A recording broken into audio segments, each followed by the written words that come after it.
ओम श्री सद्गुरु परमात्मने नमः। विश्वास की शक्ति अपार होती है। बहुत समय पहले रायगढ़ नामक नगर में राजा दीनदयाल सिंह राज्य करते थे। उनके भतीजे का नाम अंगद सिंह था, जो वास्तव में अंगद की ही तरह साहसी, वीर और निर्भयी था।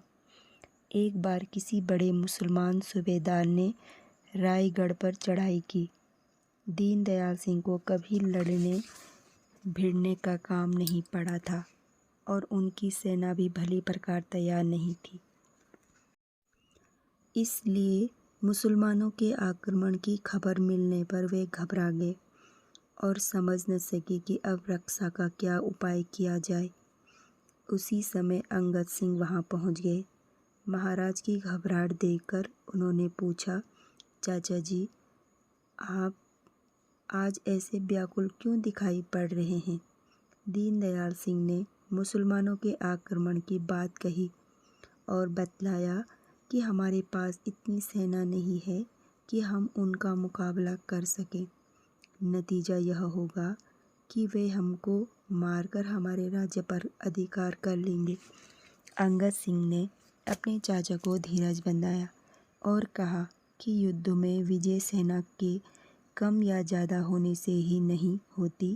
अनेक बार 150 वीरों ने हजारों की संख्या वाली सेना को भगा दिया है।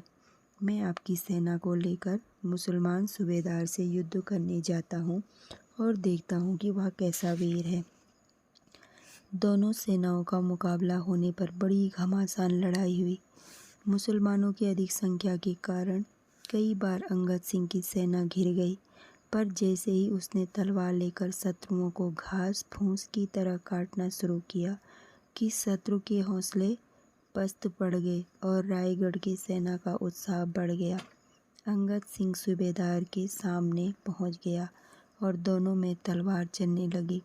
अंत में अंगद सिंह ने एक भरपूर हाथ ऐसा मारा कि सूबेदार का मस्तक जमीन पर लुढ़कता दिखलाई पड़ने लगा।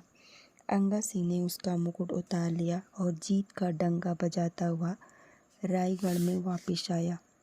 सूबेदार का मुकुट बड़ा सुंदर था और उसमें बहुमूल्य रत्न जड़े हुए थे। अंगद सिंह ने लड़ाई में विजय प्राप्त करने के उपलक्ष्य में मुकुट में से एक हीरा निकाल उसे भगवान जगन्नाथ जी को चढ़ाने का संकल्प किया और शेष पूरा मुकुट राजा दीनदयाल सिंह को भेंट कर दिया। राजा दीनदयाल सिंह को किसी चुगलखोर व्यक्ति द्वारा हीरे के निकाल लेने की बात मालूम पड़ गई और उन्होंने अंगद सिंह को बुलाकर हीरा मांगा। अंगद सिंह ने उनको वास्तविक बात बतला दी। ऐसे भयंकर युद्ध में मेरी रक्षा करने और इतनी बड़ी सेना पर विजय प्राप्त कराने के उपलक्ष्य में मैंने उस हीरे को भगवान जगन्नाथ जी के मंदिर में चढ़ाने का संकल्प किया है। ऐसे पवित्र संकल्प को त्याग देना बड़े पाप की बात होगी। इससे आप उस रत्न को लौटाने का आग्रह न करें। पर राजा दीनदयाल सिंह संसारी आदमी थे। धर्म कर्म में उनको अधिक विश्वास न था और भगवान की पूजा वे केवल दुनिया को दिखाने के लिए कर लेते थे।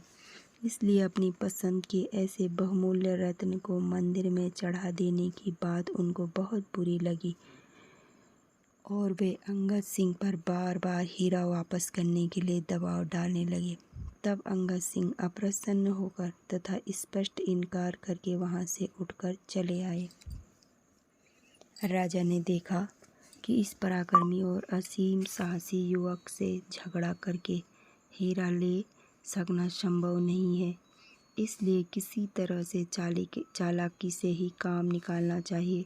उन्होंने लालच देकर और धमकाकर अंगद सिंह के रसोइये को अपने साथ मिला लिया और एक दिन उनके भोजन में विष मिलवा दिया। अंगद सिंह ने अपने नियमानुसार पहले भोजन के सब पदार्थों का भगवान को भोग लगाया और फिर स्वयं भोजन करने को बैठा। उन्होंने पहला ग्रास उठाया कि रसोइयों को अपनी करनी पर पश्चाताप होने लगा। विश्वासघात का ख्याल करके उनके हृदय में तीव्र अग्नि जलने लगी और उसने उनका हाथ रोककर विष मिलाने की सब बात प्रकट कर दी। पर अंगद सिंह बोले कि अब तो मैं इस भोजन का प्रभु को भोग लगा चुका, इस प्रसाद स्वरूप भोजन का त्याग नहीं किया जा सकता। अब इसमें विष नहीं रहा, वरन यह अमृत हो गया। यह कहकर वे भोजन लेकर अपने कमरे के भीतर चले गए और थाल में रखे सब पदार्थों को खा गए। उनके अटल विश्वास का ऐसा परिणाम निकला कि विष से उन पर कुछ भी कुप्रभाव न पड़ा और उनको अपनी शक्ति पहले से भी अधिक जान पड़ने लगी। पर इस घटना के बाद राजा के दुष्ट व्यवहार और स्वार्थ बुद्धि को देखकर उनके हृदय को बड़ा खेद हुआ और उन्होंने निश्चय किया कि अब यहाँ रहना ही छोड़ देंगे और सबसे पहले जगन्नाथ जी जाकर हीरे को भगवान पर चढ़ा देंगे। यह निश्चय करके तीसरे ही दिन सूरज निकलने के पहले ही वे घर से निकल पड़े और जगन्नाथ जी की ओर जाने लगे। इधर किसी ने यह समाचार राजा दीनदयाल सिंह को पहुंचा दिया। अपने शिकार को इस प्रकार भागता देखकर उनको बड़ा क्रोध आया और उन्होंने 100 सिपाहियों को भी इसलिए भेजा कि अंगद सिंह को पकड़कर राजी से या मारकर हीरा छीन लाए। अंगद सिंह रायगढ़ से 5-7 मील दूर पहुंचकर एक तालाब में स्नान करके किनारे पर बैठकर भगवान की पूजा कर रहे थे। उसी बीच सरकारी सेना के सिपाही उनके पास पहुंच गए और कहा कि हीरा निकालकर हमको दे दीजिए, अन्यथा हम आपको मारकर उसे ले जाएंगे। राजा साहब का यही हुक्म है। अब अंगद सिंह बड़ी कठिन परिस्थिति में पड़ गए।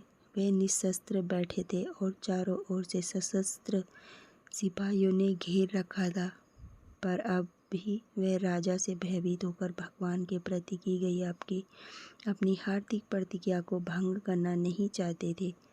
अतएव उन्होंने अपने मन में ही भगवान से प्रार्थना की कि इस समय में विवश होकर इस हीरे को आपके मंदिर तक नहीं ले जा सकता, पर अब यहीं से इसे आपकी सेवा में समर्पित करता हूँ। यह संकल्प करके उन्होंने हीरे को हाथ में लिया और उस गहरे तालाब में फेंक दिया। सिपाही यह देखकर अवाक रह गए और अब हीरे को पाने का कोई उपाय न देकर रायगढ़ वापस चले गए। वहाँ जाकर उन्होंने राजा दीनदयाल को सब किस्सा बतलाया, पर तब भी राजा की आंखें न खुली और वह बहुत से आदमियों को लेकर उस तालाब पर जा पहुंचा। उसने तालाब में से हीरे को निकालने के बहुत से उपाय किए, पर वह उसके हाथ न आया।